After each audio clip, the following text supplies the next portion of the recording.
ದೊಡ್ಡಕೊಂಡ್ಗಳ ನಾನು ಹುಡುಗನ್ಗೆ ಪುನೀತ್ ಅಂತ ಆಕ್ಸಿಡೆಂಟ್ ಆಯಿತು. 14ನೇ ತಾರೀಕು ಆಕ್ಸಿಡೆಂಟ್ ಆಯಿತು. ಅದು ಬ್ರೈನ್ ಡೆಡ್ ಆಯಿತು ಅಂತ ಡಾಕ್ಟರ್ ಎಲ್ಲ ಕನ್ಸಿಡರ್ ಮಾಡಿದ್ರು. ಅದಾದ್ಮೇಲೆ ಎಲ್ಲ ಹುಡುಗರೆಲ್ಲ ಸೇರಿ ತೀರ್ಮಾನ ತಗೊಂಡ್ರು. ಅವ್ನ ಫ್ರೆಂಡ್ಸು, ಅವ್ರ ಅಪ್ಪ ಅಮ್ಮ, ಅವ್ರ ಮಿಸ್ಸಸ್ ಎಲ್ಲ ಸೇರಿ ನಾನು ಅತ್ತೆ ಆಗಬೇಕು ಅವರಿಗೆ, ಅವರೆಲ್ಲ ಸೇರಿ ತೀರ್ಮಾನ ತಗೊಂಡ್ರು. ಬಾಡಿ ಆರ್ಗನೈಸ್ ಏನಿದೆ ಡೊನೇಟ್ ಮಾಡೋಣ, 4 ಜನಕ್ಕೆ ಒಳ್ಳೇದಾಗಲಿ ಅಂತ ಅವ್ರ ಹೆಂಡತಿನೇ ಭಾವಪೂರ್ವಕವಾಗಿ ಅವರು ಇದು ಮಾಡಿದರು. ಹಂಗಾಗಿ ನಾವು ಎಲ್ಲರಿಗೂ ಡೊನೇಟ್ ಮಾಡಿದ್ವಿ. 4 ಜನ ಬದುಕಲಿ, ಅವನು ಪ್ರಾಣ ಹೋಗುತ್ತೆ ಅನ್ನೋದಕ್ಕಿಂತ ಮುಂಚೆ 4 ಜನಕ್ಕೆ ಜೀವ ದಾನ ಆಗಲಿ ಅನ್ನೋಕ್ಕೋಸ್ಕರ ಅವ್ರ ಹೆಂಡತಿನೂ, ಅವ್ರ ತಾಯಿ, ತಂದೆ ತಾಯಿ ಮತ್ತು ಅವ್ರ ಫ್ರೆಂಡ್ ಸರ್ಕಲ್ ತುಂಬ ಒತ್ತಾಯ ಮಾಡಿ ಎಲ್ಲರೂ ಕೊಟ್ಟಿದ್ದಾರೆ. ಎಲ್ಲರಿಗೂ ತುಂಬ ಆದ ಶುಭಾಶಯ ಹೇಳ್ತೀನಿ ಫ್ರೆಂಡ್ಸ್ಗಳಿಗೆ.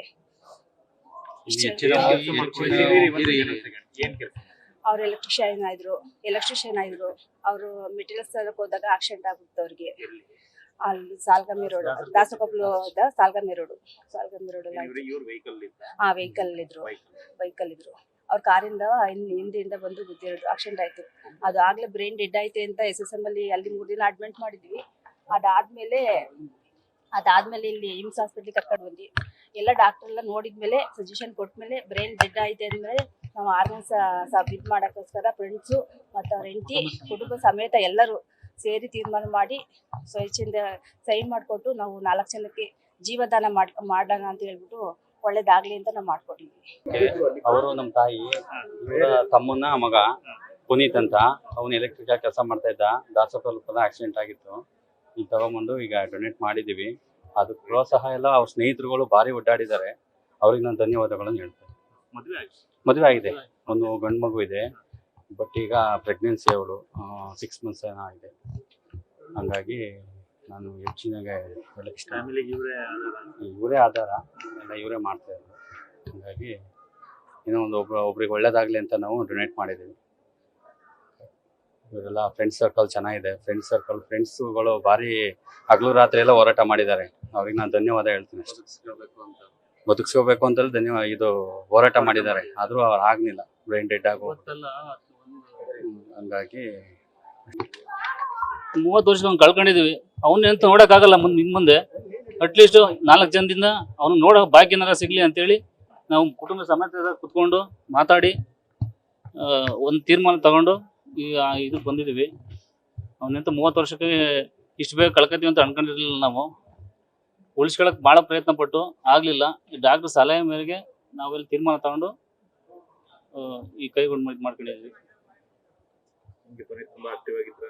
ತುಂಬಾ ಜನ ಆಕ್ಟಿವ್ ಆಗಿದ್ದ. ಇಂಥ ಕೆಲಸ ಮಾಡಲ್ಲ ಅಂತಿಲ್ಲ. ಎಲೆಕ್ಟ್ರಿಷಿಯನ್ ಕೆಲಸ ಮಾಡ್ತಿದ್ದ. ಈ ಮೆಟೀರಿಯಲ್ ತರಕ್ಕೆ ಅಂತ ಹಾಸನ ಸಿಟಿಗೆ ಬಂದಾಗ ಇದರ 2 ವೀಲರ್ ಹೋಗ್ಬೇಕಾದ್ರೆ ಹಿಂದೆಯಿಂದ ಕಾರ್ ಬಂದು ಹೊಡೆದು ಬ್ರೈನ್ಗೆ ಏಟ್ ಬಿದ್ದು ಈ ಥರ ಕೋಮಾ ಸ್ಟೇಜ್ಗೆ ಹೋಗಿದ್ದ. ಉಳಿಸ್ಕೊಳಕ್ಕೆ ಭಾಳ ಪ್ರಯತ್ನ ಪಟ್ಟು ಆದರೂ ಆಗಲಿಲ್ಲ. ಶಾಪ್ ಮಾಡ್ಕೊಂಡಿದ್ದಿಲ್ಲ, ಮನೆ ಬಿಲ್ಡಿಂಗ್ಗಳು ವಹಿಸ್ಕೊಂಡು ಮನೆ ಬಿಲ್ಡಿಂಗ್ಗಳು ಕೆಲಸ ಮಾಡೋಣ. ಆ ಥರ ಕೆಲಸ ಮಾಡ್ತಿದ್ದ, ಬಿಲ್ಡಿಂಗ್ ಕೆಲಸ ಮಾಡ್ತಿದ್ದ. ಈ ಮೆಟೀರಿಯಲ್ ತರಕ್ಕೆ ಬರ್ಕೊಟ್ಟಿದ್ರು, ಇವ್ರು ಬರ್ಕೊಟ್ಟಿದ್ರು. ಅದು ತರಕ್ಕೆ ಅಂತ ಹೋಗಿದ್ದಾಗ ಬರ್ಬೇಕಾದ್ರೆ 15ನೇ ತಾರೀಕು ಬರ್ಬೇಕಾದ್ರೆ ಶನಿವಾರ ಮಧ್ಯಾಹ್ನ 12ಗಂಟೆವರೆಗೆ ಆಕ್ಸಿಡೆಂಟ್ ಆಗಿರೋದು. ಇಲ್ಲ, ನಾವು SSM ಅಲ್ಲಿ ಅಡ್ಮಿಟ್ ಮಾಡಿದ್ದು. 3 ದಿವಸ ಅಲ್ಲೇ ಇಟ್ಕೊಂಡಿದ್ರು. ಆಮೇಲೆ 3 ದಿವಸ ಅಲ್ಲಿ ಪ್ರೊಸೆಸಿಂಗ್ ಏನು ಸರಿಯಾಗಿ ಗೊತ್ತಾಗ್ಲಿಲ್ಲ ನಮಗೆ. ಅಲ್ಲಿಂದ ಇಮ್ಸ್ ಹಾಸ್ಪಿಟ್ಲಿಗೆ ಕರ್ಕೊಂಬೋಣ ಅಂತೇಳಿ ಇಮ್ಸ್ ಹಾಸ್ಪಿಟ್ಲಿಗೆ ಕರ್ಕೊಂಡ್ಬಂದು ನಾವು ಇಲ್ಲಿ ಸುಮಾರು ಒಂದು ವಾರ ಇಟ್ಕೊಂಡಿದ್ದು. ಡಾಕ್ಟರ್ ತುಂಬಾ ಟ್ರೈ ಮಾಡಿದ್ರು. ಆದ್ರೂ ಫೈನಲ್ ಆಗಿ ಮೊನ್ನೆ ಫೈನಲ್ ಆಗಿ ಹೇಳಿದ್ರು ಆಗಲ್ಲ, ಉಳಿಯಲ್ಲ ಅಂತ.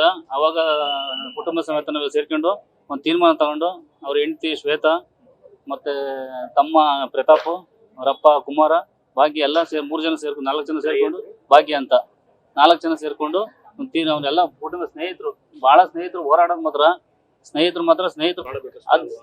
ಎಲ್ಲ ಸ್ನೇಹಿತರು ಕುಟುಂಬ ಸಮೇತ. ಹೆಂಡ್ತಿನ ಒಂದ್ ದಿವಸ ತಾತ್ಕಾಲಿಕವಾಗಿ ಒಪ್ಪಲಿಲ್ಲ. ಲಾಸ್ಟಿಗೆ ಮನವರಿಕೆ ಮಾಡಿ ಈ ತರ ಆಗತ್ತೆ. ಅವನಂತೂ ಕಳ್ಕೊಂಡಿದ್ವಿ, 30 ವರ್ಷಕ್ಕೆ ಕಳ್ಕೊಂಡಿದ್ವಿ. ಅವನಂತೂ ನೋಡೋ ಬಗ್ಗೆ ನಮ್ಗಿಂತ ಸಿಗಲ್ಲ. 4 ಜನ ಕಣ್ಣಾರ ಹೃದಯ 4 ಜನ ನೋಡ್ಬೋದು, 4 ಜನ ಬದುಕ್ಲಿ, ಇವನಿಂದ 4 ಜನ ಬದುಕ್ಲಿ ಅನ್ನೋಕ್ಕೋಸ್ಕರ ನಾವು ತೀರ್ಮಾನ ಕೈಗೊಂಡು ಇದು ಮಾಡ್ಕೋಣ ಸರ್. ಧನ್ಯವಾದ.